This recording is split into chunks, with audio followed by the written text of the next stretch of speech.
العملية التعليمية من التلقين إلى الإبداع والابتكار. ضيفنا اللي مشرفنا النهاردة الأستاذ شادي عابد، معلم لغة إنجليزية، والحقيقة هيكلمنا عن إزاي الطالب في الفترة الحالية لازم يكون له مهارات مختلفة تماما عن الطالب يعني في فترة ما قبل الكورونا.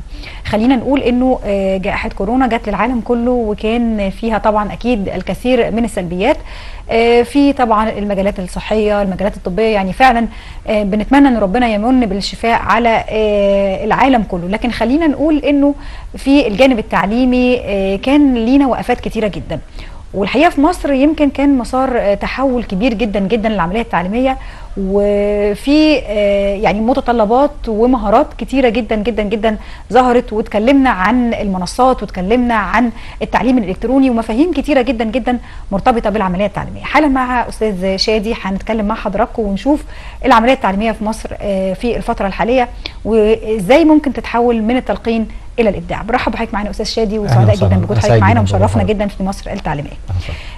خلينا نقول بدايه، جائحه كورونا زي ما قلنا في مقدمه الحلقه جت يعني على العالم كله الحقيقه، خلينا نقول طبعا بخسائر في مجالات كتيره جدا، لكن في العمليه التعليميه ويمكن في مصر تحديدا يعني لينا شكل مختلف ولينا تصور يعني نقدر نقول في ابعاد كتيره جدا. حضرتك شايف اولا ازاي العمليه التعليميه في مصر اختلفت في نقدر نقول من مارس اللي فات لحد النهارده؟ والله هو احنا قبل الكورونا يعني قبل جائحه كورونا كانت وزاره التربيه والتعليم كانت اخذت خطوات متقدمه جدا في البحث العلمي، لان لما نيجي نشوف عدد سكان مصر او مكانه مصر مع عدد الناس او الباحثين العلميين، فاحنا ما بنقولش لا دي مش مكانه مصر ابدا، احنا مكانه مصر افضل من كده 100 مره. فقررنا او قررت الوزاره هي الاهتمام بالبحث العلمي وتحويل الطالب من طالب حافظ الى طالب مبتكر. وعلشان يكون عندنا طالب مبتكر فاحنا عايزين معلم مبتكر، وعشان يكون عندنا معلم مبتكر قبل الكورونا كانت وزاره التربيه والتعليم قامت بتدريب المعلمين على نظام جديد، على تغيير المنظومه او تغيير النمط عشان نطلع باحثين علميين. يبقى انا عايز الطالب حتى لو هو في مرحله ابتدائيه مش حافظ جزء المستر اداهوله وبعد كده اداله سؤال المستر برضه هو اللي حله، الطالب يروح يحفظه ويرجع تاني يوم يجاوب على نفس السؤال اللي المدرس اداهوله. لا، احنا عايزين الطالب حتى وهو في المرحله الابتدائيه يكون باحث مبتكر. قامت وزاره التربيه والتعليم سياده الوزير طارق شوقي باعطاء تعليمات لتدريب المعلمين على انماط مختلفه. تدريب المدرس على شكل معين من الشغل، شكل معين من الاعمال، فكنا احنا مدربين. لما جت مرحله كورونا احنا بنطبق اللي احنا كنا مخططين له، يعني احنا ما اتفاجئناش. يعني حضرتك في مصر الحقيقه يمكن فعلا احنا كنا عندنا في بدايه المسار طبعا. الحمد لله ما كناش يعني بعيد، لكن لا نهائيا احنا قبل كورونا، ودي حاجه كويسه الحمد لله. احنا التدريبات بتاعتنا بدأ قبل كورونا، يعني التدريبات بتاعت المعلمين وتدريب المعلم على ان المعلم مبتكر والطالب يحوله الى مبتكر وتعلم ذاتي قبل الكورونا. يعني احنا كنا جاهزين كوزاره التربيه والتعليم، وكان عندنا المنظومه الصف الاول الثانوي والتابلت والحاجات دي كلها، فكنا شغالين فعلا. لها يعني كانت محطوطه في السلسله بتاعتها، واحنا سمعنا عن مفهوم التعليم الالكتروني، طبقناه بالفعل يعني الحمد لله وقتها. فده جه علينا بقى للمراحل الابتدائيه والاعداديه والثانويه، كان خلاص احنا بادئين في المسار. حضرتك شايف بقى الحمد لله ان احنا الفتره اللي هي من مارس اللي فات لشهر 12 دلوقتي حوالي 9 شهور تقريبا، في مدارس الحقيقه ما وقفتش، يعني طول فتره الصيف كانت شغاله من خلال منصات كتيره جدا ومن خلال شغل كتير جدا. الابحاث اللي اتعملت الحقيقه كان فيها تطبيق كبير جدا جدا جدا لمفهوم التعليم الالكتروني، ويمكن وقتها فعلا سياده الوزير في تصريحات كتيره جدا قال انه الطالب بس مطلوب منه ان هو يبحث، وان هو يعني يظهر شكل المعلومه اللي واصله له من كتاب المدرسه من اي مصدر، ما فيش اي مشكله. خلينا نقول هنا الطالب بقى لازم يكون ليه مهارات الاول استاذ شادي، وبعدين هنتكلم كمان عن مهارات اساسي العمليه التعليميه المعلم، ومهارات الحقيقه لولي الامر اللي لازم يبقى فعلا عامل بيئه داعمه او بيئه محفزه للطالب والمعلم عشان يقدر الطالب يتعامل مع العمليه التعليميه بالشكل ده. بالنسبه للمعلم احنا بنشوف طبعا على يعني منصات التواصل الاجتماعي ان اولياء الامور بتتكلم انه المعلم مش بيشتغل في الفصل او احنا رحنا السنه دي وما فيش شغل. حضرتك اهو عارف هو بس هو بس المعلم هنصلح بقى. المعلم مش ان هو ما بيشتغلش، المعلم بس دوره اتغير. اتغير. ازاي؟ لان التدريبات سنتين. هل بعد ما المعلم يقعد سنتين او اكتر في تدريبات عشان يغير انماط التدريبيه بتاعته هيرجع يشتغل بنفس النظام القديم؟ لا طبعا. اكيد في انماط جديده بيبدا يتعلمها، واكيد في سلوكيات كتيره هيبدا يتعلمها. لما المعلم يخش الفصل ويشتغل 10 دقائق، مش معنى الكلام ده ان المعلم اتغير او المعلم مش هو صح. شغال. لا، ده هو معنى الكلام ده ان الطالب اشتغل 35 دقيقه، وده اللي احنا عايزينه. انا عايزين الطالب هو اللي يشتغل، هو اللي يعمل. ده المعلم حاليا دلوقتي في النظام الجديد دوره اصعب واقوى واكبر من اللي فات. اللي فات يعني اللي فات كان المعلم عنده منهج محدد، صح، بين اطارين، صح، بيخش يحفظه وبيخش يكتبه على السبوره ويكتب الواجب والطالب يحفظ الواجب وخلاص. صح. اما دلوقتي علشان المدرس يخش يعرض موضوع في دقيقه، معنى الكلام ده ان المدرس ده دخل على اكتر من مصدر من مصادر المعرفه، دخل على بنك المعرفه، دخل على المنصات عشان يبدا يوجه الولد او الطالب، يقول له انت حضرتك هتتفرج النهارده على كذا وكذا وكذا، هتخش لازم يكون متابع قنوات البث المباشر، قنوات حصص او منصه حصص اللي نازله، اللي هي هديه من وزاره التربيه والتعليم لكل المصريين. احنا عايزين نستعرض لسه حالا مع كل المنصات الموجوده، لكن منصات رائعه جدا جدا جدا. حالا هنستعرضها. اذا المعلم قبل ما يدخل الفصل ويبدا يعرض الحاجات بيكون محضر حاجات كبيره جدا جدا، ويكون قارئ في اكتر من مصدر. يعني المعلم عندنا هنا يا مستر المفروض الحقيقه مع الشكل الجديد للعمليه التعليميه لازم تكون له مهارات معينه. ابرز المهارات دي من وجهه نظر حضرتك يا مستر شادي؟ ابرز اول حاجه هي الاطلاع.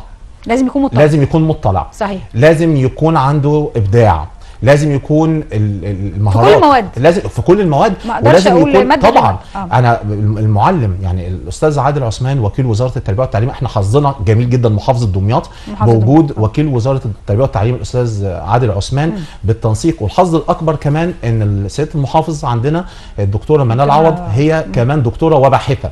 فلما بيكون في تواصل بين الوزاره والمحافظه والاستاذ عادل عثمان وكيل الوزاره بيتابع شغل المعلمين وتدريب المعلمين من الساعه 7 الصبح. طب لغايه الساعه 2؟ لا، مش لغايه الساعه 2. مجرد ما المعلم بينتهي عمله الساعه 2 بيتم التواصل مع اولياء الامور ومع الطلبه حتى الساعه 9 مساء اونلاين في كل المدارس. كل ادارات محافظه دمياط عاملين طفره رهيبه جدا جدا جدا. يعني اهو نموذج. يعني احنا بنشكركم وبنشكر محافظه دمياط على الاهتمام بالعمليه التعليميه بالشكل ده، وواضح انها فعلا تجربه مختلفه، ونتمنى فعلا كمان يبقى لينا يعني اطلاع عليها اكتر ان شاء الله. اول حاجه طبعا يعني المعلم حضرتك بقى يا مستر يعني الساعه 9 بالليل شغال، صح كده؟ لغايه الساعه 9 بالتناوب مع زمايله بيجاوب على، لان اولياء الامور حقهم علينا. تمام، حقهم علينا ان احنا فعلا نفهمهم، لان بيجي هو انا هشتغل على ايه؟ هي منصه ايه؟ طب نعمل ايه؟ هنا بقى ده بالتنسيق مع وكيل الوزاره. وكيل الوزاره ادى تعليمات مشدده لجميع الادارات، الادارات التعليميه في المحافظه بقى. تمام. طب انا مثلا مدرستي في المدرسه دي وعايز، انا سمعت عن حاجه اسمها الايميل الموحد. عايزين نعرفها برضه. عايزين نعرف الايميل الموحد ده ايه. حضرتك روح اقرب مدرسه ليك. اقرب مدرسه ليك هتخش على غرفه الاي تي. تمام. مجرد بس ما بتدي لهم الكود والرقم القومي بيطلع لك الايميل الموحد اللي هديه جميله جدا لطلبه مصر. لا نركز بقى، كل ولي امر كده يركز مع حضرتك يا مستر. كل ولي امر ايه هو الايميل الموحد؟ الايميل الموحد لكل طالب في مصر، من حقه طالب في مصر من رابعه ابتدائي لغايه ثالثه ثانوي. كل طالب له حق في الايميل الموحد. تمام. 365 اوفيس 365 ده ايميل اكثر من رائع. ده ايميل اكتر من رائع. بيمكنه من الدخول على بيتعمل ازاي يا مستر بقى تاني؟ احنا هنقول مجرد الاي تي في المدرسه. تمام. هو المدارس ممكن تبعت الرابط لاولياء الامور اللي مش عايزين يتواجدوا بالمدرسه، اللي مش عايز يتواجد في المدرسه يطلب رابط الايميل الموحد ويخش. سريع جدا وسهل جدا. بيروحوا مدخلين الرقم القومي بتاع الطالب اللي بياخدوه من شهاده ميلاد الكمبيوتر زائد الكود بتاع الطالب اللي احنا استخدمناه في الابحاث السنه اللي فاتت اللي مش عارفين. لو في حد مش عارف بيتواصل مع مسؤول التكنولوجيا في المدرسه ويبدا يعني ينزل الايميل الموحد. اللي مش معاه هو اللي استخدمناه في الابحاث السنه اللي فاتت، الكود ده هو ده كود برده للطالب، ويفضل معاه برده يا مستر من سنه رابعه لثالثه ده على طول موجود مع الطالب على طول. تمام. وعملنا الايميل الموحد ده يا مستر، خلاص دخلنا عليه سواء بالرابط من اتبعت من المدرسه او رحنا عملناه في المدرسه. تمام. من حق الطالب بالايميل الموحد ده يدخل على ايه بقى؟ ودي مهارات الطالب بقى الجديد يا مستر. اول حاجه الطالب يخش على بنك المعرفه. طبعا بنك المعرفه هي اول خطوات تحويل الطالب من طالب بيحفظ الى طالب قارئ وباحث. ليه يا مستر بقى؟ ده السؤال اللي اي حد هيسالك حالا عليه. بنك المعرفه معمول بطريقه ذكيه جدا. يعني اول حاجه انا ممكن اخش من بنك المعرفه من المين بيج، من الصفحه الرئيسيه بتاعتها، اللي انا اخش على منصه ذاكر وهينزل لي على طول كل المواد بتاعتي، كل الناس اللي اشتغلت على الدروس، ويجي لي اسئله، يجي لي محتوى تفاعلي، كل المواد يا مستر، يحكي لي كل المواد بجميع المراحل، يعني رابعه هيلاقي، خمسه هيلاقي، سته هيلاقي، ابتدائيه، اعداديه، ثانويه. حضرتك اول ما بتخشي على البوابه الثانيه على طول في بنك المعرفه، حضرتك بيسجل الطالب بالايميل الموحد، بيجي له باسورد بيخش بيه، بيبقى خلاص الموضوع بسيط جدا جدا. طب لو عندنا صعوبه توجه للمدرسه، توجه للمدرسه. ده انا هقول لحضرتك اكتر من كده كمان. يعني احنا كمان معانا يا مستر اهو، يمكن اللي حضرتك شرحته لنا ده ايه هنا يا مستر؟ ده بنك المعرفه فعلا. بنك الطالب بس بيكتب الايميل والباسورد وبيروح داخل على طول. احنا اتفقنا انه الايميل الموحد، هندخل على بنك الموحد. الايميل الموحد، الطالب بيخش على المرحله الدراسيه، بيتم اختيار المرحله الدراسيه بتاعته، بيتم اختيار الماده اللي هو عايزها. يعني انا عايز اذاكر فيزياء، عايز اذاكر احياء، بيسالوا بقى حضرتك عايز الماده بتاعتك دي ايه؟ يعني عايز المحتوى بتاعك ايه؟ فيديو، صور، نص، محتوى تفاعلي. لان الفيديوهات عندنا فيديوهات انا عايز بقى اولياء الامور تخش عليها. ركزوا بس مع حضرتك. في من ضمن ولي الامر، طب ما هو ممكن الطالب يفتح وما نعرفش. احنا عندنا الفيديوهات انواع، في فيديوهات تفاعليه، في فيديوهات تفاعليه تزامنيه. يعني في بعض الفيديوهات مجزأه، لو الطالب ما اتفرجش او الطالب ما جاوبش على سؤال في نص الفيديو او في ربع الفيديو، مش هيقدر يكمل بقيه الفيديو. فلازم الطالب يكمل الفيديو عشان الاسئله في اخر الفيديو. في اسئله مجزأه في اجزاء من الفيديو، وفي اسئله مجمعه في اخر الفيديو. كل كلامنا هنا مثلا بنك المعرفه. في بنك المعرفه طبعا. تمام.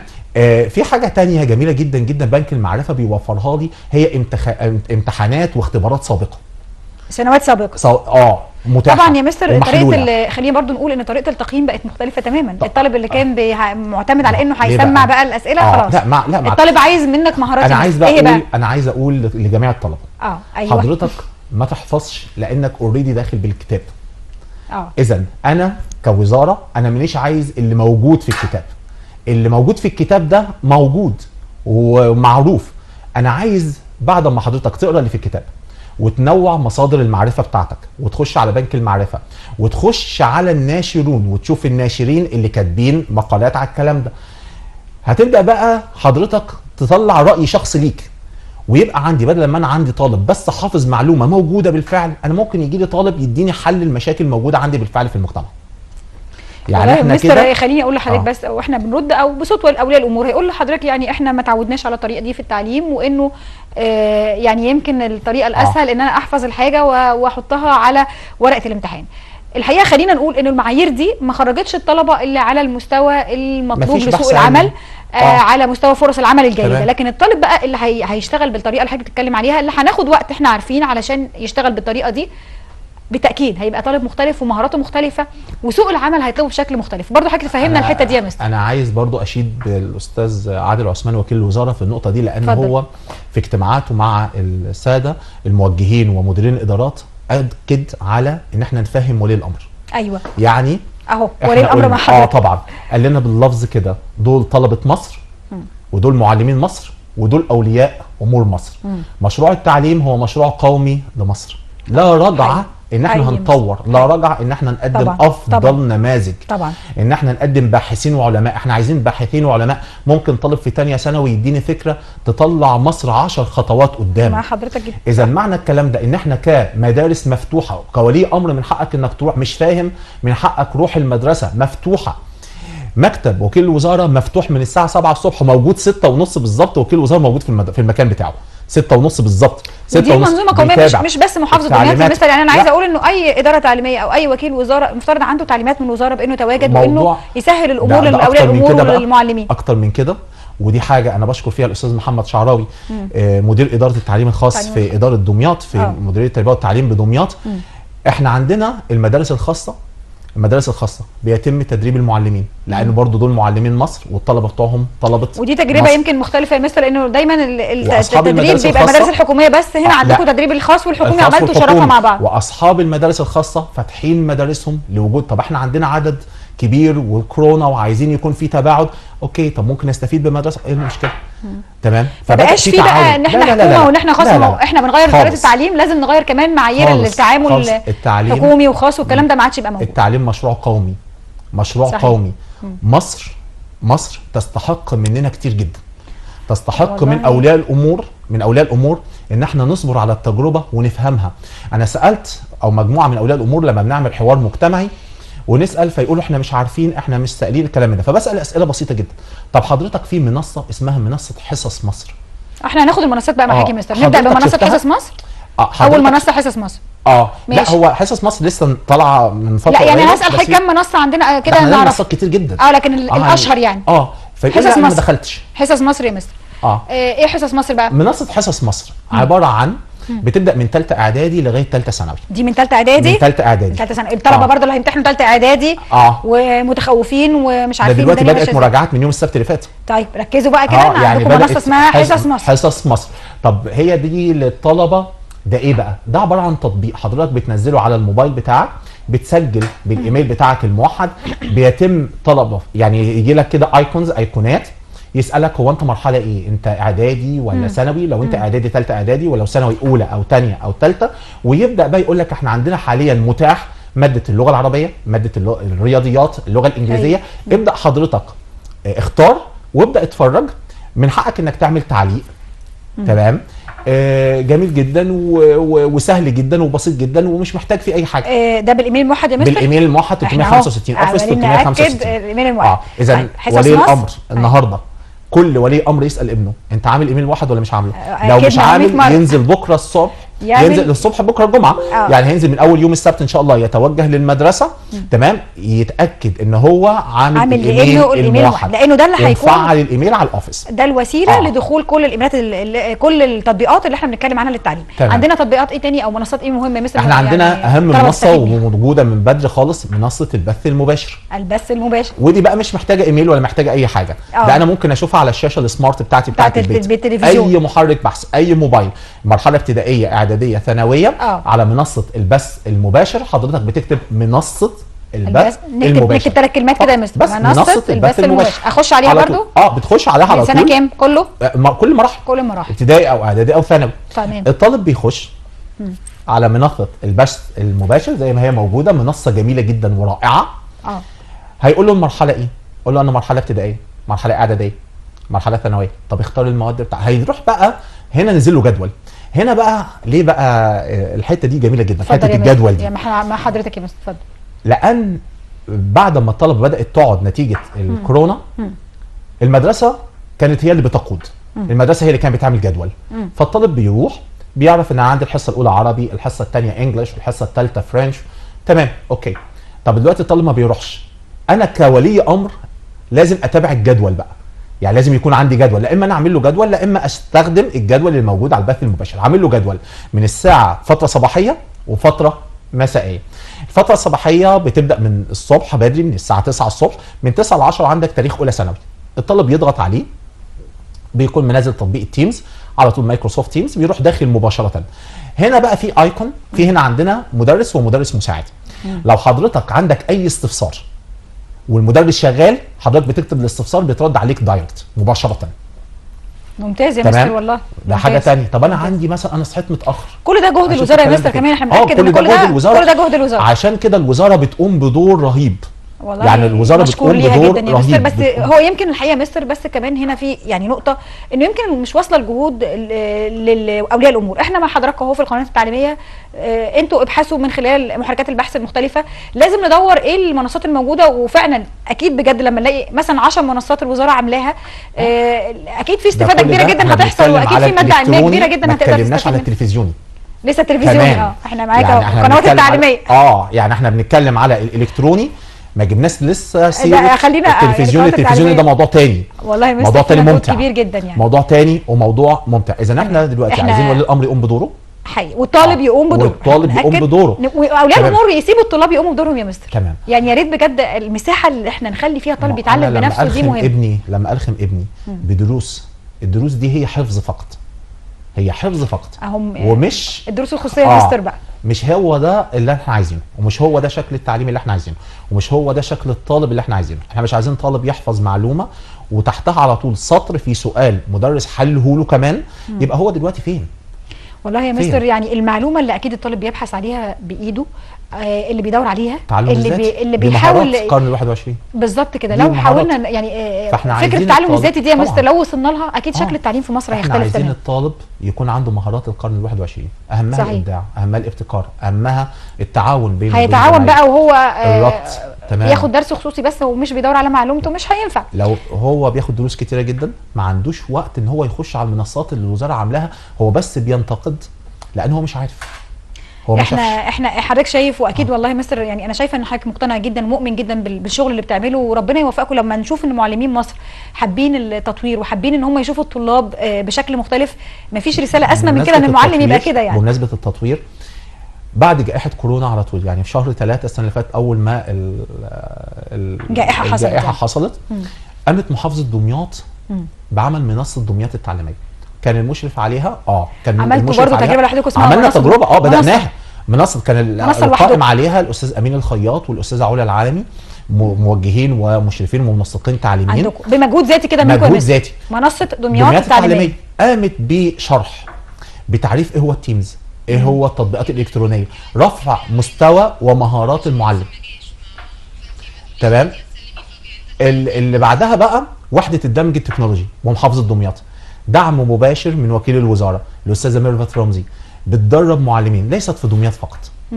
التعليم ده اونلاين. وحده الدمج التكنولوجي، وانا هنا بدعو جميع مدرسين مصر حضور تدريبات وحده الدمج التكنولوجي بمحافظه دمياط. الرابط بتاعها بيكون متاح جدا وسهل جدا. بيتم رفع كفاءة المعلمين إلى أقصى درجة. إزاي أكتب ورقة على الوورد، إزاي إكسل، إزاي أستخدم تطبيقات أوفيس 365، إزاي أعمل فيديو تعليمي، لأن الفيديو التعليمي وخصوصا في المرحلة الابتدائية أيوة. الطالب دايما بيبقى مرتبط بالمعلم بتاعه والمعلمة بتاعته. طب أنا عايز أوصل له. بالظبط. تمام، عايز أوصل له. بالظبط. فقمنا بعمل تدريبات للسادة المدرسين ازاي اعمل فيديو. بدانا نعمل كرتون فيديو عن طريق مواقع. تمام. وحده الدمج التكنولوجي عملتها في دمياط، ودخل عليها مدرسين من اسيوط، من سوهاج، من المنيا، من الفيوم. يعني كل التحيه وتقدير ليكم والله. لا محافظه دمياط بجد، وبندعو كل مدرسين، وانا هترك الروابط. تمام. هترك احنا وقتنا قرب ينتهي مع حضرتك الحقيقه، بس تجربه دمياط تجربه فريده ومعلمين دمياط بجد كل التحيه ليكم وكل التقدير ليكم وربنا يوفقكم. بتختم حضرتك برساله بقى يمكن لكل المعلمين وكل اولياء الامور شايفينك بعد ما اتكلمنا ان احنا العمليه التعليميه الحقيقه في مصر بتمر بمرحله يعني نقدر نقول فاصله جدا، والتحول من التلقين الى الابتكار. اتفضل يا مستر، تحب حضرتك تقول ايه؟ انا بحب اقول ان المشروع القومي المصري مشروع وطني، والتعليم في مصر اصبح يعني ده مشروع سياده الرئيس عبد الفتاح السيسي. وانا ادعو كل اولياء الامور، كل الطلبه، كل المدرسين للمسانده والوقوف على التجربه. ممكن يتعاونوا مع تجربه دمياط، يعني ممكن حضرتك مستعدين كتجربه دمياط انكم تتعاملوا مع المعلمين الاخرين. عمل تدريبات شامله عن جميع التطبيقات اوفيس 365، عن جميع التطبيقات، ازاي نعمل فيديو تفاعلي تزامني، ازاي نعمل فيديوهات، ازاي ندور للطالب على المعلومه او نقول له ازاي تبحث عن المعلومه او الخطوات بتاعته لعمل المعلومه. انا بشكركم جدا. الحقيقه بنشكرك جدا مستر شادي، وكل التوفيق وبجد كل التقدير والاحترام لكل المعلمين اللي ساهموا معاك في التجربه دي، وربنا يوفقكم ان شاء الله، ونتمنى نشوف شكل التعليم في مصر باذن الله بايديكم شكل مختلف ان شاء الله الفتره الجايه. انا شاكر لحضرتك. بشكرك جدا استاذ شادي عابد معلم اللغه الانجليزيه، وكل التوفيق ان شاء الله. شكرا جزيلا. وبنشكر حضراتكم مشاهدينا الكرام. فاصل سريع وبعد الفاصل بنكمل فقراتنا، انتظرونا.